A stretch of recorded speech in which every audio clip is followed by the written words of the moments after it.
हे आताच आईने आपल्याला पाणीपुरी चारली ना दीदी. किती पैसे? 5 रुपये.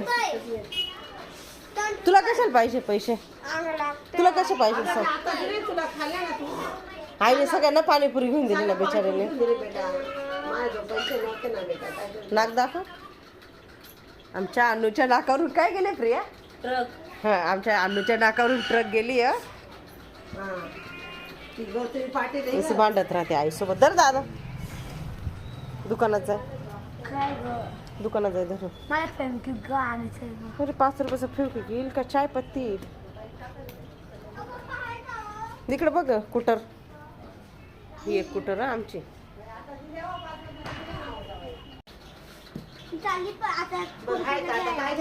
दाखव किती पैसे दिले. आई तू परत पैसे दिले? तुम्ही दिले? आईने सगळ्यांना पाणीपुरी घेऊन दिली माहितीये का? मला नाही आवडले पण त्याची पाणीपुरी नाही का? छान होतं.